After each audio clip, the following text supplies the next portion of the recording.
Il n'aura pas fallu beaucoup de temps à Juste pour rire pour décider de se désaffilier de la production du spectacle de l'humoriste Julien Lacroix. Juste pour rire avait annoncé hier la nouvelle en grande pompe et s'en est suivi une levée de boucliers, notamment de nombreux humoristes. T'as une institution comme Juste pour rire avec le bagage que Juste pour rire a. Toi, c'est le move que tu décides de faire. C'est la personne que tu décides de co-sign. Yo, juste mets Roson vice-président dans ce cas-là.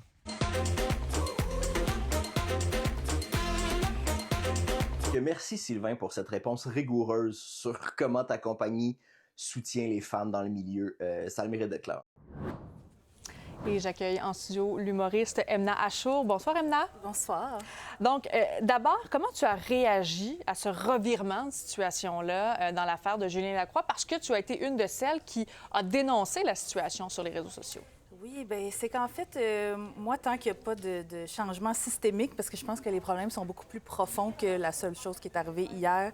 C'est pas la première fois qu'il y a des comportements problématiques qui sont dénoncés. Moi-même, j'ai déjà critiqué un gala de Comédia en 2023, Comédia anciennement Juste pour rire, donc, qui avait eu un gala de 13 humoristes avec aucune femme dessus. Fait que c'est pas la première fois que je dénonce. Fait que pour moi, tant mieux qu'il se soit désisté, en fait, mais pour moi, tant qu'il n'y a pas un réel désir d'inclusion et de rendre notre milieu sécuritaire, pour moi, pour l'instant, c'est encore de la poudre aux yeux. C'est un petit peu performatif. Mais qu'est-ce qui te choquait là-dedans? Parce que Julien Lacroix n'a pas été reconnu coupable quand même d'inconduite sexuelle. Est-ce qu'on a le droit de leur donner une deuxième chance à ces humoristes-là? Bien, ils ne le sont jamais vraiment reconnus coupables. C'est ça le problème. Fait que si on attendait ça, on dénoncerait jamais personne, puis la culture du viol se perpétuerait. Fait que ben, c'est toujours ça qu'on répète, qu'il n'a pas été condamné, mais il y a quand même 9 femmes qui sont allées de l'avant, puis il y a eu un dossier entier dans Le Devoir qui était sorti.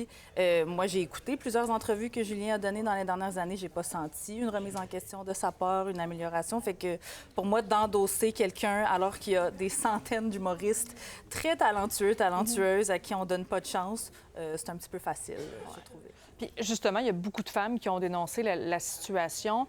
Est-ce que vous sentez que le milieu un peu a été guéri dans les dernières années ou vous sentez qu'il y a encore ça là, qui existe en fait? La réponse courte, c'est non. Le milieu n'est pas guéri. Je veux dire, moi, je suis là depuis 2019. Ouais. Depuis 2019, j'ai participé. Puis même avec ma collègue Coralie Laperrière, avec qui on a créé la page Instagram Pas de filles sur le pacing, où on dénonce, entre autres, on avait dénoncé le gala de 2023, mais on dénonce les pacings sans femmes. Ouais. Elle est là depuis plus longtemps que moi. Elle a dénoncé quand Gilbert Rozon avait été dénoncé. Elle s'est mobilisée. Moi, je me suis mobilisée pour dénoncer Julien Lacroix. Après ça, Philippe Bande en est arrivé. Après ça, on a créé la page Instagram. Tu sais, c'est sans fin. Nous, on n'est pas très surprise par ce qui se passe. Pour la citer, la mâchoire est restée bien en place quand on a eu la nouvelle hier.